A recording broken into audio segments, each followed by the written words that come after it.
Hi brother, hi మీ పేరు? దినేష్ అన్న పేరు. దినేష్. జై కేసీఆర్ అని ఒకటి వేసుకున్నావు కదా వంటి పైన. అవును. సో ఎందుకు కేసీఆర్ అంటే అభిమానం ఎట్లా? మా డాడీ నేను 6th 7th ఉన్నప్పుడు సేమ్ ఇదే గెటప్లో కేసీఆర్ గారితో ఇదే గెటప్లో ఆయనతో సైకిల్ యాత్ర చేశాడు కరీంనగర్ మహాగర్జనకి, సింహగర్జనకి.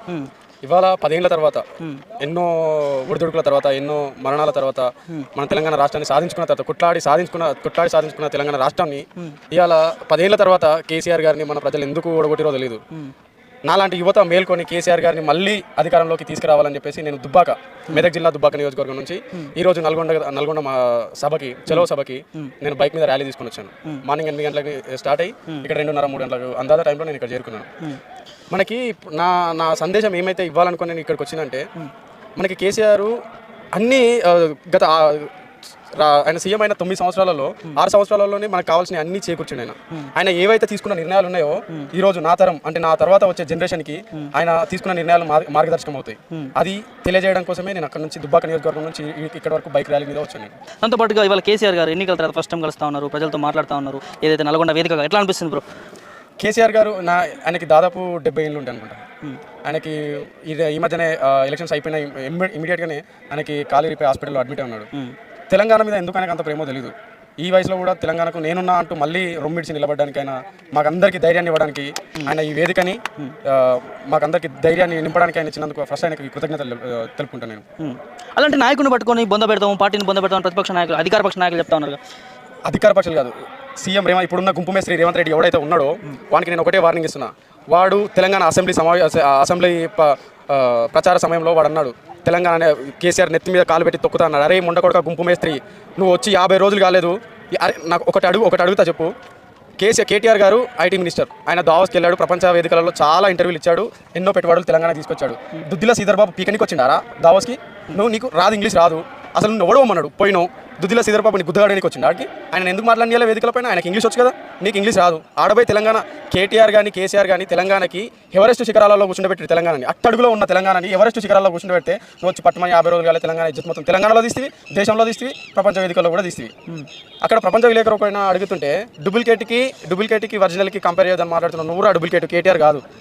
కేటీఆర్, కేసీఆర్, హరీష్ రావు, కల్వకుంట్ల కవిత, వీళ్ళు ప్రజల చేత ప్రజల కోసం ఎన్నుకోబడ్డ నాయకులు. వాళ్ళు నీళ్ళక వచ్చి పైసలు పడేసి వచ్చి కొన్నోళ్ళు కాదు. తెలంగాణ కోసం 14 ఏళ్ళు కొట్లాడి జైల్లోకి పోయి తన్నులు తిని తెలంగాణ రాష్ట్రాన్ని సాధించి పెట్టి మేము ఓట్లేసే గెలిచిన నాయకులు వాళ్ళు. కుటుంబ పాలన వీళ్ళది కాదు, మీది. రాహుల్ గాంధీ వాడు, సోనియా గాంధీ వాడు. అసలు మీరు కుటుంబ పాలన గురించి మాట్లాడాల్సిన అది మీకు లేనే లేదు. ఫస్ట్ నువ్వు నేర్చుకో.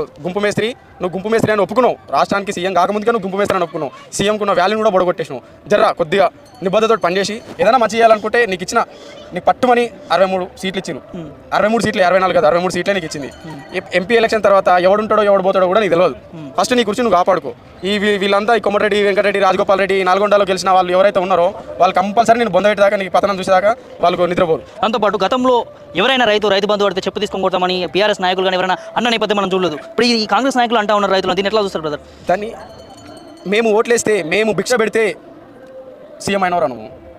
అలాంటిది కేసీఆర్ గారు రైతు బంధు ఒకప్పుడు పటేళ్ల దగ్గర ఉన్న వాళ్ళ దగ్గరికి వెళ్ళి అయ్యా అప్పి అని 3 రూపాయలకి 4 రూపాయలకి అప్పు తెచ్చుకొని పొలాలు వేసుకున్న ఆ గోస చూడలేక, నేనున్నా పెద్ద డాడీ లెక్క, నేనున్నా నీకు పెద్ద బాపు లెక్క అని చెప్పి ఆయన మాకు రైతు బంధు సాయం వేస్తూ ఉంటే, ఆ రైతు బంధు సాయంతో మేము విత్తనాలు తెచ్చుకొని వరి వేసుకొని ఏదో మేము దాన్ని పెట్టుబడిగా పెట్టుకొని మేము ముందుకెళ్తా ఉంటే నువ్వు వచ్చి అది ఇవ్వకపోగా రైతు బంధు పడలేదంటే చెప్తాడు కొడతావు. వారను మాకు చెప్పులేవా? ఇప్పుడు కేసీఆర్ గారు చెప్పారు, కొడుక నీ చెప్పు కంటే మా రైతుల చెప్పులు చాలా స్ట్రాంగ్గా ఉంటాయి, పగులుతాయి మూతిపళ్ళు. అర్థమైతే ఏ నా కొడుకైనా సరే రైతులను కానీ తెలంగాణ జనాన్ని కానీ తక్కువ చేసి మాట్లాడితే యావత్ తెలంగాణ కాంగ్రెస్ పార్టీని కమ్మేస్తుంది కారు మబ్బులతో, గుర్తుపెట్టుకోకూడదు. దాంతోపాటు ఫైనల్గా అసలు అధికార పార్టీ ఏం చెప్తా ఉందంటే, ఇలా అప్పు చేసిపోయింది కేసీఆర్, తెలంగాణ రాష్ట్రాన్ని అప్పు చేసిండు, దాంతోపాటు ప్రాజెక్టులు తీసుకొచ్చి కూడా తెలంగాణ రాష్ట్రానికి అన్యాయం తీసుకొచ్చిన చెప్తాను. అసలు కేసీఆర్ తెలంగాణకి ఏం చేయలేదా? ఒక మాట చెప్పండి అని చెప్తాను. కరెక్ట్ అన్న. 14 ఏళ్ల కింద తెలంగాణ 10 ఏళ్ల కింద తెలంగాణ 2014 తెలంగాణ రాష్ట్రం వచ్చినప్పుడు మన రాష్ట్రం ఖచ్చితంగా మిగులు బడ్జెటే ఒప్పుకుంటా. ఆ రోజు 24 గంటల కరెంట్ లేదు. ఆ రోజు రైతు బంధు లేదు. ఆ రోజు రైతు చచ్చిపోతే రైతు బీమా లేదు. ఆ రోజు తెలంగాణ పల్లెలలో సీసీ రోడ్లు లేవు. ఆ రోజు తెలంగాణలో చెరువులు ఎండిపోయినాయి. ఆ రోజు తెలంగాణలో ప్రతి పేపర్ ఓపెన్ చేస్తే చాలు. మేము స్కూల్లో ఉన్నప్పుడన ఇది స్టేజ్ పైన ఎక్కి పేపర్ న్యూస్ చదవాలి, హెడ్లైన్స్ చదవాలి. నల్గొండలో ఫ్లోరైడ్ బాధితుడితో చచ్చిపోయిన రైతు పెట్టుబడిదారు అందలేక చచ్చిపోయిన రైతు, అప్పుల బాధతో చచ్చిపోయిన రైతు, ఇవే ఉన్నాయి. ఇవన్నిటిని రూపు మాపడానికి కేసీఆర్ అప్పు చేసింది. ఎవడు అప్పు చేయడు? రిలయన్స్ అంబానీకి లేదా? లేదంటే నువ్వు తెలంగాణ గడ్డ మీద అదాని లంజోడుకుని తెలంగాణ గడ్డ మీదకి రానియకుండా 10 ఏళ్ల పాటు కేటీఆర్ గారు వాని గడ్డ మీదకి అడుగుపెట్టలేదు. ఇవాళ నువ్వు వచ్చి వాడిని దోలుకొని వచ్చిన తెలంగాణ గడ్డ మీదకి వానికి అప్పులు లేవా? వానికి 1000 కోట్లు నరేంద్ర మోదీ కేంద్రంలో నరేంద్ర మోడీ మాఫీ చేయలేదా? అప్పు ప్రతి ఇంట్లో ఉంటుంది. ఆస్తులు ఉన్నోడికి అప్పు ఉంటుంది, ఆస్తులు లేనోడికి అప్పు ఉంటుంది. దాన్ని ఎలా మేనేజ్ చేయాలనేదే రాజకీయం. అది నీకు తెలియకపోతే మూసుకొని కూర్చో, కేసీఆర్ గారు వచ్చి మళ్ళీ పాలిస్తారు. దాంతోపాటు ఫైనల్గా జై కేసీఆర్ అని కొట్టించుకున్నారు మీరు. కేసీఆర్ మీద అభిమానమా ఏంటి? అసలు కేసీఆర్ మీకు నచ్చేది ఏంటి? కేసీఆర్ గారు అసలు గుర్తింపే లేని తెలంగాణని సాధించి పెట్టిండు. అట్లా సాధించి పెట్టిన తెలంగాణని 9 ఏళ్ల పాటు యావత్తు దేశంలోనే కాకుండా ప్రపంచ స్థాయిలో కూడా తెలంగాణని నిలబెట్టిండు. అలాంటి కేసీఆర్ అంటే నాకు ప్రాణం. నేను నా పుట్టుక నుంచి నా డిఎన్ఏనే టీఆర్ఎస్. మా కేసీఆర్ గారు కూడా ఒక తప్పు చేశారు. ఉన్న టీఆర్ఎస్ని బీఆర్ఎస్గా మార్చడం వల్లనే చాలామంది మనోభావాలు, అది మా డిఎన్ఏ. టీఆర్ఎస్ అంటే తెలంగాణ రాష్ట్ర సమితి, తెలంగాణ ప్రజల పార్టీ. అది ఆ డిఎన్ఏని కొద్దిగా ఎవరైతే అపార్థం చేసుకున్నారో దానివల్లనే నాకు తెలిసి ఈ 15-20 సీట్లు తగ్గినాయి. ఆ 15-20 సీట్లు కూడా వచ్చుంటే ఇలా ఖచ్చితంగా తెలంగాణలో మళ్ళీ 3వ ముఖ్యమంత్రి కేసీఆర్ గారు అయ్యేటువంటి.